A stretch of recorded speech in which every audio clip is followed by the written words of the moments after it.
الدكتور محمد أمان الله المدني نيابة عن الدكتور عبد الحليم بن بسم الله المدني. عنوانه جهود المملكة العربية السعودية في مكافحة الإرهاب. فليتفضل مشكورا.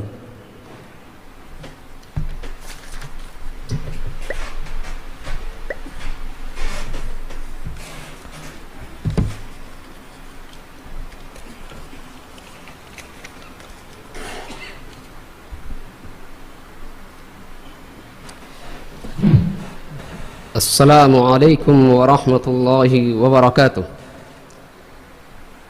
الحمد لله رب العالمين، والصلاة والسلام على سيد المرسلين وعلى آله وأصحابه أجمعين ومن تبعه بإحسان إلى يوم الدين.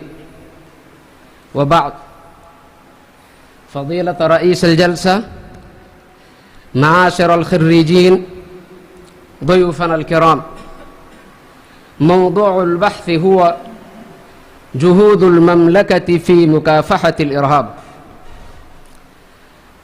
أيها الإخوة، لا شك أن الإرهاب أصبح خطراً عظيماً يواجهه الدول والشعوب في مختلف أنحاء العالم،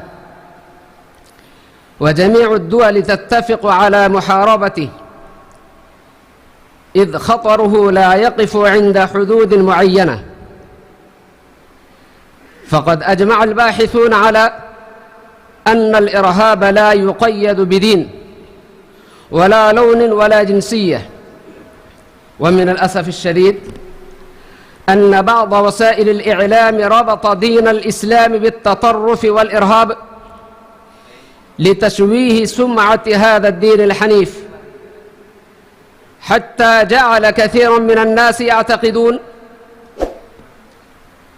بأن التطرف والإرهاب صارا سمتين من سمات المسلم أينما وجد. والحقيقة أن الإسلام بريء من هذه التهمة الباطلة براءة الذئب من دم يوسف عليه الصلاة والسلام، فهو دين السلام والمحبة ودين الأمن والرحمة. عباد الله، إن المملكة العربية السعودية لها دور رائد في التصدي للإرهاب، فقد جاءت المملكة في طليعة دول العالم التي تكافح الإرهاب انطلاقا من التزامها الكامل بثوابتها وقيمها وأحكام الشريعة الإسلامية. فالإسلام هو نقيض الإرهاب، وقد فرض في حق الإرهابيين أحكاما مشددة وعقوبات رادعة لا مثيل لها في نظام العقوبات لأي دولة كانت من دول العالم، مثل إقامة الحدود والقصاص والديات وغيرها. والمملكة العربية السعودية تحكم شرع الله، وجعلت الكتاب والسنة دستوري البلاد، فتأخذ منهما قيمها ومبادئها، كما جاء في النظام الأساسي للحكم ما نصه: المملكة العربية السعودية دولة عربية إسلامية ذات سيادة تامة، دينها الإسلام، ودستورها كتاب الله وسنة رسوله صلى الله عليه وسلم.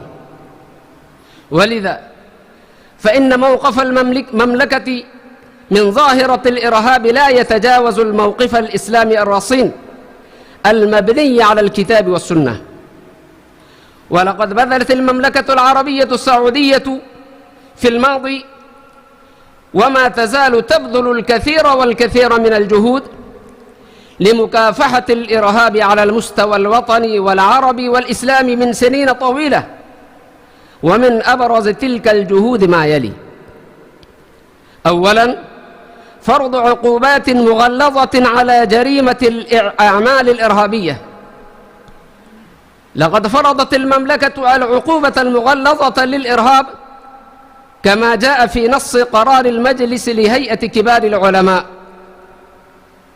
يقول: إن مجلس الهيئة بعد وقوع عدة الحوادث ذهبت ضحيتها الكثير من الناس الأبرياء، وتلفت بسببها الأموال والممتلكات والمنشآت العامة، قام بها بعض ضعاف الإيمان أو فاقديه من ذوي النفوس المريضة.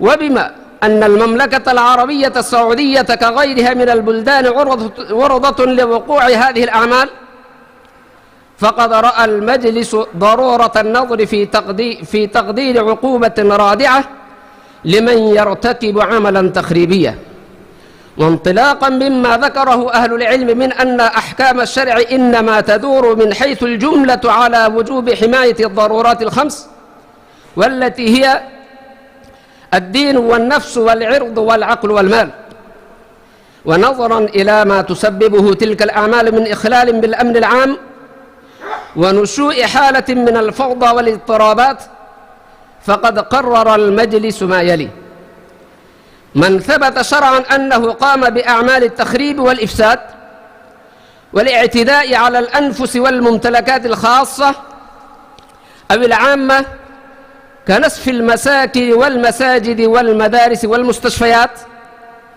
والمصانع والجسور ومخازن الأسلحة والمياه والموارد العامة كأنابيب البترول أو نسف الطائرات أو خطفها ونحو ذلك، فإن عقوبته القتل. ثانيا، نشر الوسطية ونبذ التطرف بين أفراد المجتمع بالوسائل المختلفة. لقد قامت المملكة بتأصيل منهج الوسطية ومعالجة الغلو والتطرف والتعصب الديني مع تنمية الوازع الديني لدى أفراد المجتمع والاهتمام بالتربية عن طريق وسائل كثيرة، منها المحاضرات العامة والندوات والملتقيات المتنوعة وغيرها.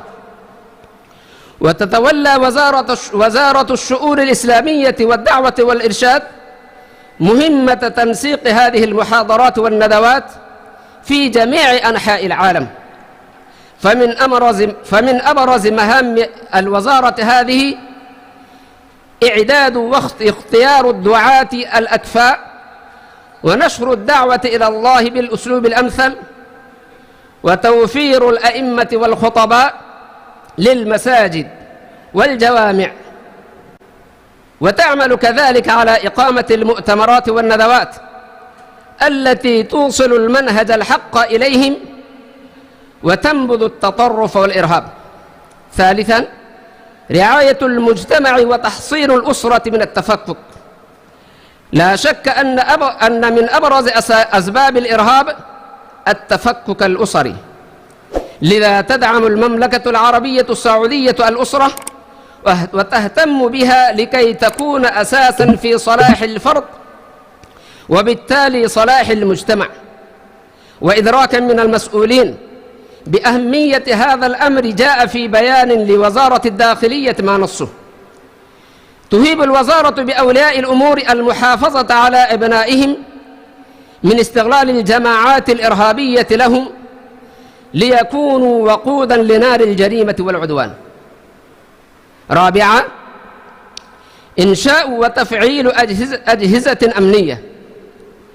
لقد قامت المملكة للقضاء على الأعمال الإرهابية بتفعيل الأجهزة التي تعنى بالأمر بالمعروف والنهي عن المنكر والأخذ على يد المجرمين، لأن الله أوجب الأمر بالمعروف والنهي عن المنكر على كل من مكنه الله في الأرض من أولي الأمر.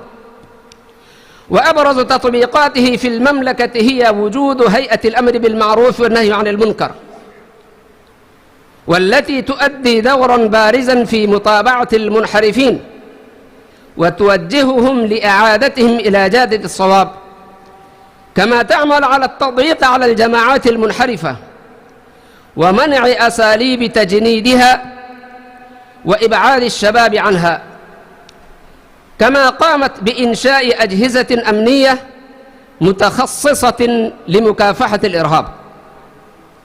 خامسا، تكوين لجان المناصحة في أنحاء المملكة،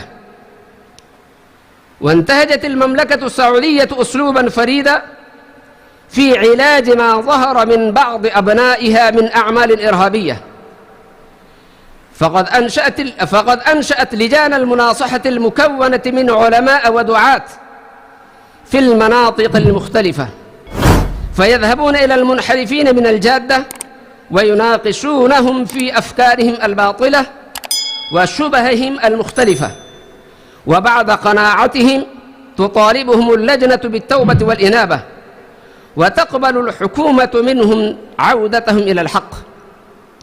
كما نشر التلفزيون السعودي في عدة حلقات مقابلة أجريت مع بعض أولئك العائدين إلى الحق.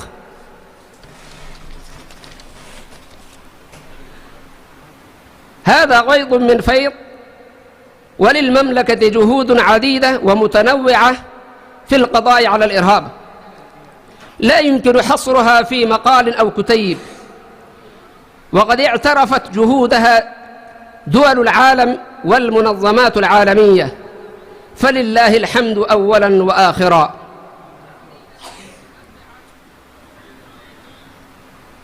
هذا هو خلاصة البحث. أشكركم على حسن استماعكم، وصلى الله تعالى على نبينا محمد. السلام عليكم ورحمة الله وبركاته.